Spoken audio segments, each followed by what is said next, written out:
নবী শোকে শোকাহত, তাকে সান্ত্বনা দেওয়ার কেউ নাই। আল্লাহ কয় এটাই সুইটেবল টাইম। দুনিয়ার জমিনে কারো যদি বাবা মারা যায়, মা মারা যায়, আপন জনেরা দাওয়াত দিয়ে সান্ত্বনা দেয় না, দেয় না? আল্লাহ বলেন আমার নবী মর্মাহত শোকাহত, নবীকে সান্ত্বনা দেওয়ার কেউ নাই, আমি আরশের আজিমে আমার নবীকে সান্ত্বনা দিতে চাই। সুবহানাল্লাহ। কি এটা 4 নম্বর কারণ। 5 নম্বর কারণ হলো চাচা তারা যখন জীবিত ছিল নবীর গায়ে হাত তোলার সাহস করাই করছে করে নাই, কিন্তু আবু তালেব মরার পরে নবীর আক্রমণ করছে না করছে। নবী মরার চিন্তা করলেন না রে আর মক্কায় থাকবো না, এবার একটু তাইফে যাব, প্লেস পরিবর্তন করব, দাওয়াত নতুন করে চালু করব। আল্লাহু আকবার। তাইফে গেলেন বড় বন্দিয়া, মক্কাবাসীরা আমাকে চিনে না, তাইফের লোকেরা কালিমা পড়ে, তাহলে আমি আমার পুত্রকে লাগার হবে দাওয়াত দিলে তারা কান্না করে না, সাথে করতে যুবকেরা মাঠে লাগাতে আল্লাহ নবীকে ঝরঝরিতে বলে নবী 3 বার শহীদ হয়েছিলেন। নবীজি রক্তগুলো বের হয়ে পায়ের সাথে জুতা আঠা আঠা ভাবে লেগে গেছে। নবীজি বারবার রক্তগুলো চাদর দিয়ে গামছা দিয়ে মুছে যায়। হাসাস সাথে ছিল নবীজির পালক করেন। তিনি বলেন রে ওগো রাসূলুল্লাহ, এত কষ্টের মাঝে আপনি বারবার রক্তগুলো মুছতেছেন কেন? আমার নবী ডাকতে বলে রে যাইতি হারসা, তাইফের মানুষেরা আমাকে চিনতে পারে নাই, তারা আমাকে পাথর মেরে রক্তাক্ত করেছে, কিন্তু তাইফের মাটি তো আমারে চেনে। আমার শরীরে একটা রক্ত তাইফের জমিনে একবার পড়ে কিয়ামত পর্যন্ত, এই রক্তের কারণে এখানে কোনো সবুজ ঘাস আর জন্মাবে না। আমার উম্মতরা কি খাবে? তারা আমারে চেনে নাই, আমি বদদুয়া দেব না, লানত দেব না, কারণ ভবিষ্যৎ প্রজন্ম ইমানদার হওয়ার সম্ভাবনা আছে না? আছে। ভাই আমার নবীর রক্ত বড় বিষাক্ত। আল্লাহু আকবার। নবীর রক্ত যেখানে পড়ে সেখানে দিন কায়েম হয়ে যায়। নবীর ওয়ারিস আলে বলে আমার রক্ত বড় বিষাক্ত। যেই জমিনে আলে বলে আমার রক্ত ঝরে, ওই জমিনটা আল্লাহ পাক ইসলামের জন্য উর্বর করে দেয়। বাতিলের আতঙ্ক হয়ে যায়, কোন বাতিল সেই জমিনে আর থাকতে পারে না। যার জ্বলন্ত দৃষ্টান্ত বাংলার জমিন। কত নিরাপদ আলেম ওলামা পাশের কাছে ঝুলেছে, কত নিরাপদ আলেম ওলামা গুণের শিকার, গুণের শিকার, ইমানের শিকার। ঠিক কি বলে? কখন দিয়েছেন যারা আলেমের রক্তে হাত রঞ্জিত করে, তারা দেশ থেকে পালানোর সময় দেশের 1 ইঞ্চি মাটি ব্যবহার করার ক্ষমতা আল্লাহ তাদেরকে দেয় না।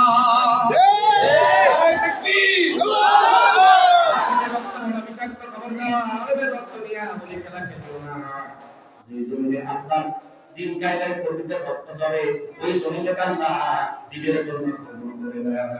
আল্লাহ তুমি বাংলার জমিকে ইসলামের জন্য উর্বর করে দাও। আমিন। আইরা আমার নবীজি এবার শারীরিকভাবে দুর্বল, রক্তাক্ত হয়েছে, অনেক রক্তক্ষরণ হয়েছে, হয়েছে না হয়নি? হয়েছে।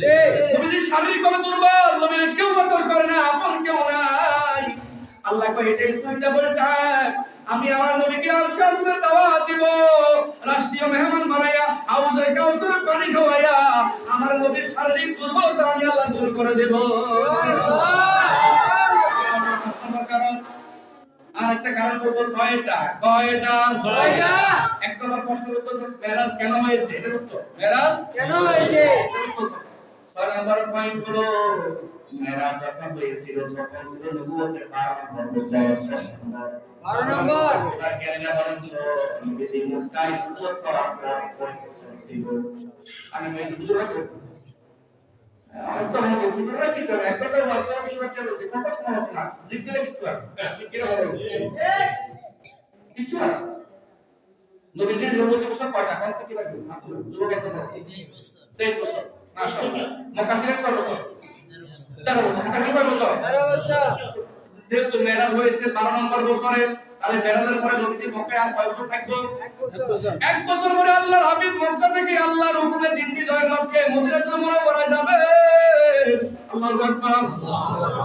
13 বছরে মক্কায় মারি খাইছে, মদিনায় যাইয়া আর মারি খাইবো না, এবারে ফিরে যাব। ঠিক কি না বলে? জমিনের শোষিত ছিল, শোষণের জুলুমে তিনি শিকার হয়েছেন। 1 বছর পরে মদিনাতুল মুনাওয়ারায় যাবে, সেখানে ইসলামী স্টেট কায়েম করে তিনি রাষ্ট্রপতি হয়ে যাবেন। সুবহানাল্লাহ। আল্লাহ যাবে না যাবে না?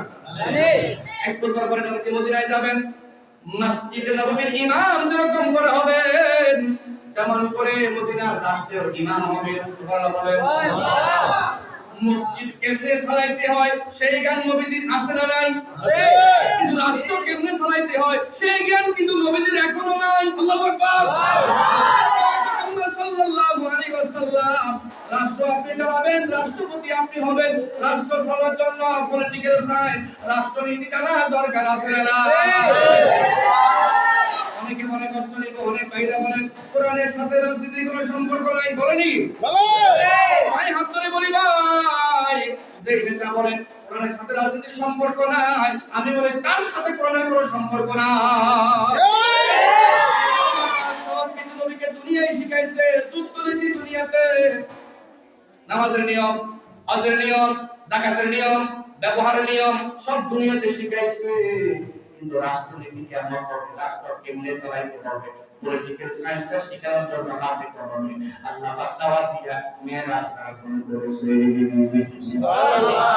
রাজনীতিটা আল্লাহ দুনিয়াতে শিখাইলো, রাজনীতিটা আল্লাহ পাক নবীকে স্পেশাল মেহমান বানাইয়া আরশে আজিমে নিয়া কাছাকাছি নিয়া আল্লাহ পাক হাতে কলমে একটা সংবিধান নবীজিকে ধরিয়ে দিয়েছেন আর বলছেন এই সংবিধানের আলোকে মদিনাতুল মুনাওয়ারা চললে মদিনায় কোনো দুর্নীতি থাকবে না, সুদখোর থাকবে না, ঘুষখোর থাকবে না, জানাখোর থাকবে না, মদিনাটা কল্যাণকর রাষ্ট্র হয়ে যাবে। আল্লাহ পাক রব্বুল আলামিন নবীকে আরশে আজিমে ডেকে সেদিন একটা সংবিধান দিয়েছেন। বলেন তো রাষ্ট্র চালানোর জন্য সংবিধান দরকার আছে না নাই? আমাদের দেশের সংবিধান ধারা আছে না নাই?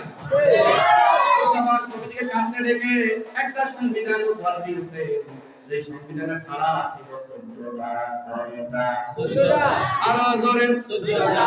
জোর হইল না? 14টা। এটা মোল্লার কথা না, এটা আল্লাহর কথা। ওই 14 দফা কর্মসূচি কোরআনুল কারীমের সূরা বনী ইসরাঈলের 23 নম্বর আয়াত থেকে 39 নম্বর আয়াত পর্যন্ত আল্লাহ 14 দফা কর্মসূচি দিয়েছেন। যেই আলোচনাটা আমার বড় ভাই হাফেজ আমিরুল ইসলাম আমি আসার আগে সুন্দর করে ব্যাখ্যা দিয়ে আলোচনা করেছে। সুবহানাল্লাহ। আমি আর ওইদিকে যাচ্ছি না, আমি আর ওইদিকে যাচ্ছি না। এই 14 দফা কর্মসূচি দুনিয়াতে পাইছে না আরশে আজিমে? আল্লাহু তাকবীর। আল্লাহু আকবার। দুনিয়ার বিষয় নয়, রাজনীতি দুনিয়ার বিষয় নয়, রাজনীতি আসছে আরশে আজিম থেকে। ঠিক কি না বলে? আল্লাহু তাকবীর। আমরা তো মনে করি সুন্নাত খালি মধু খাওয়া, সুন্নাত খালি মধু খাওয়া, মধু খাওয়া, মধু খাওয়া, ফাতিমাকে আপনি এটা সুন্নাত না, সুন্নাত নাই? সুন্নাত নয় শুধু দাওয়াতের মেহমান, সুন্নাত নয় শুধু খাওয়া শেষে মধুপান, আর কিছু সুন্নাত আছে তুমি জানো কি, জানলে জীবনে কখনো কাঁদো কি। সুন্নাত শুধু নয় মজলুম সহায়ক, সুন্নাত উহুদে জালিমের প্রতিরোধ, নির্জনে ধ্যানে যাওয়া, আর সুন্নাত হলো পাথরের আঘাত খাওয়া। নারায়ে তাকবীর। সুন্নাত শুধু নয় মজলুম সহায়ক, সুন্নাত উহুদে জালিমের প্রতিরোধ, সুন্নাত শুধু নয় নির্জনে ধ্যানে যাওয়া, আর সুন্নাত হলো পাথরের আঘাত খাওয়া। পথে তার সুদিনের সাথী তুমি, তার পাশে থাকো কি, আর কিছু সুন্নাত আছে তুমি জানো কি, জানলে জীবনে কখনো কাঁদো কি। সুন্নাত কোরআনের সমাজ নির্মাণে বৈর শপথ মানিয়ে চলা, সুন্নাত দাওয়াতে দিনের পাশাপাশি ইসলাম রক্ষায় হাতে তলোয়ার তোলার। রমণীয় আলাপন সুন্নাত প্রয়োজনে ওঙ্কার গর্জন, সুন্নাত শুধু নয় নিষ্ঠুরতা জান্নাতে যাওয়া, আর সুন্নাত হলো রাষ্ট্রনায়ক হওয়া।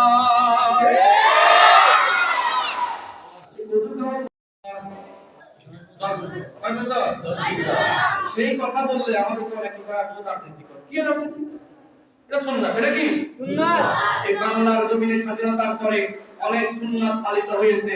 দাড়ি রাখা, পাগড়ি রাখা, পাগড়ি রাখা, মেসওয়াক করা, তাসবিহ লওয়া, লাঠি লওয়া, যুদ্ধ করা, সব সুন্নাত প্রতিষ্ঠিত হয়েছে। তো আল্লাহর নবীর জীবনের জ্বলন্ত একটা সুন্নাত, যেটা 10 বছর নবীজি একা পালন করেছেন, সাহাবায়ে কেরাম পালন করেছেন, রাষ্ট্রীয়ভাবে কোরআন প্রতিষ্ঠিত করা, এই সুন্নাত এখনো পালন হয় না। ঠিক কি না বলে?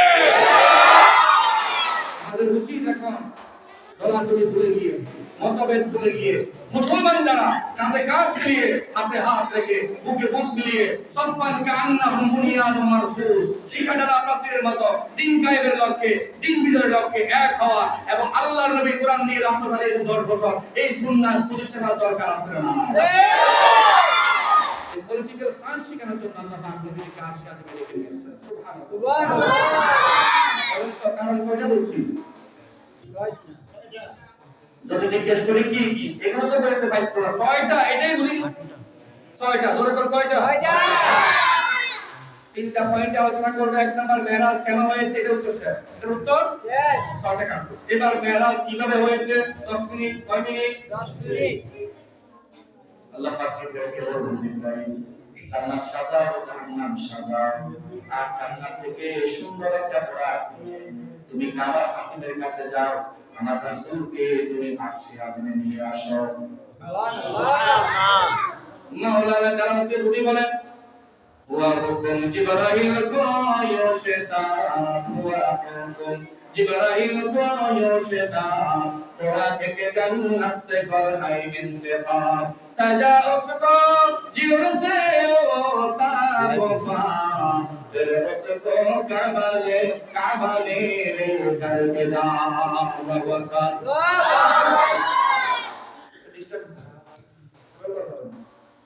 যারা পরে স্লোগান দিচ্ছে তারা কথা দরকার দিলে একসাথে, তবে আগ পর্যন্ত সৌন্দর্য নষ্ট হবে। আল্লাহ পাক জিবরাইলকে বলেন, জিবরাইল জান্নাত জাহান্নাম সুন্দর করে জান্নাত সাজাও, জাহান্নামের দরজা বন্ধ করো। জান্নাতে অসংখ্য ভয়ঙ্কর পরাগ সৃষ্টি করেছে, সেখান থেকে একটা পরাগকে সৃষ্টি করে যাও দুনিয়াতে চলে যাও। রাতের বেলা, কোন বেলায়? লাইলা, রাতের অংশে, দিনের বেলায় নয়।